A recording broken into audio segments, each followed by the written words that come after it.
Good morning, children. Let us begin the chapter Microbes in Human Welfare. In this chapter, we are mainly dealing with the beneficial activities of microbes, especially in the dairy industry, then in several industrial products, in medicines, etc. So first, let us move on with the use of microbes in dairy industry. A particular group of bacteria which we call as lactic acid bacteria helps in the production of curd, cheese, butter, etc. The conversion of milk to curd is mainly done with the help of a bacteria which we call as lactobacillus. So lactobacillus is the bacteria which help in the conversion of milk to curd, and during this conversion from milk to curd, the changes that happen is the milk protein casein is being converted to para-casein. So the conversion of casein, milk protein to para-casein results in the formation of curd. And we know that even a small quantity of curd added to fresh milk can help in the formation of curd because of the enormous number of lactic acid bacteria present in it. Now moving on to the next product, cheese.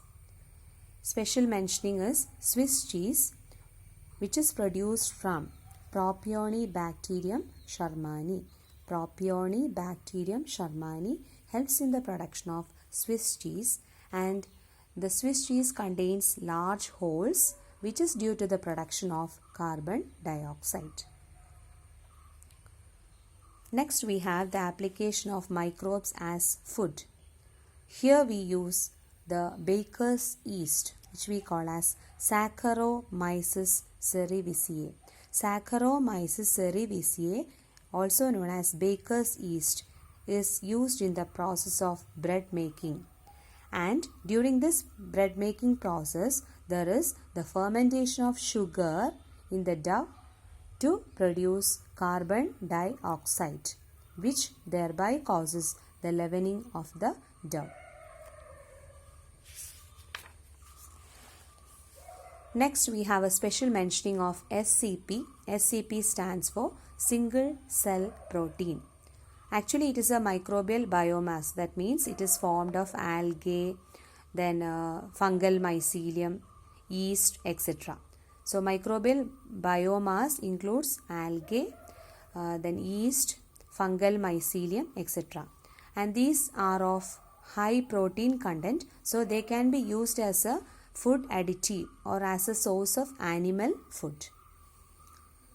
Next, we move on to the application or the use of microbes in industrial products, especially the commercial products like medicines, antibiotics, organic acids, and alcohols and enzymes.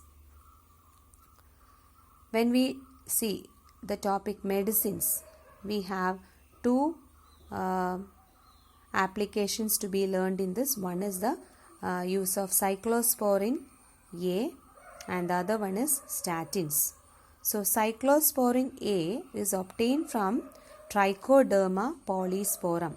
Trichoderma polysporum is the source of cyclosporin A, and this cyclosporin A is used as a immunosuppressive agent in case of organ transplant patients. So we know that immunity is the resistance of our body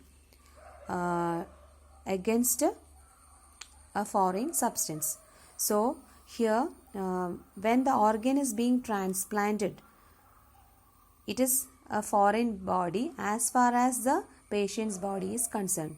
So we need to suppress our immunity in that case. So cyclosporin A is being used as an immunosuppressive agent in organ transplant patients, so that the organ which is transplanted is not rejected by the patient's body. So the source of cyclosporin A is Trichoderma polysporum. Next comes statins. Statins are actually used as blood cholesterol lowering agents. And how they does this? The statins, they will inhibit the activity of the enzyme which is responsible for the production of cholesterol. thereby lowering our blood cholesterol level. So statins lower the blood cholesterol level by inhibiting the activity of the enzyme which is responsible for the synthesis of cholesterol. So we had two topics under the medicines. One is cyclosporin A, which is produced from Trichoderma polysporum, and the cyclosporin is used as a immunosuppressive agent. Statins are used as blood cholesterol lowering agents. Next come the use of antibiotics. We know antibiotics are chemical substances which are produced by microorganisms in order to kill other microorganisms, harmful microorganisms. So, the first discovered antibiotic is penicillin, and it is extracted from a mold which we call as Penicillium notatum, mold referring to the fungus. So, penicillin obtained from Penicillium notatum is the first discovered antibiotic, and it was discovered by Alexander Fleming. And the discovery of penicillin was an accidental one. Actually, Alexander Fleming was growing a culture of Staphylococcus in his laboratories, and after a few days he could see certain other colonies growing inside this culture medium, and the number of Staphylococcus was also going on decreasing at the same time. So from that he concluded that there is a particular substance which is produced from the other mold which was growing inside the culture, which inhibited the growth of Staphylococcus. And after extracting the substance, he named it as penicillin because it was extracted from the organism called Penicillium notatum. Now, other examples of antibiotics are streptomycin, griseofulvin, neomycin, etc. And this penicillin, it is used to treat several diseases which are caused by a particular group of bacteria which we call as the coccus or cocci. Now, moving on to organic acids. Several organic acids are being produced from microorganisms. For example, gluconic acid is produced from aspergilli. Acetic acid is produced from acetobacter. Lactic acid is produced from lactobacillus. We know lactobacillus helps in the conversion of milk to curd. So, these are the three organic acids which you need to study as part of your syllabus. Gluconic acid is produced from aspergilli, acetic acid from acetobacter, lactic acid from lactobacillus. So study the names of the acids as well as the source, microbial source. Next we move on to the enzymes. Several enzymes are being also produced commercially from certain microorganisms, and these enzymes are useful in several ways. One of the category is fungal pectinases and proteases, which are used for the clarification of fruit juices. Fungal pectinases and proteases which are used in the clarification of fruit juices. Clarification refers to the removal of suspended particles from the juice which is being prepared.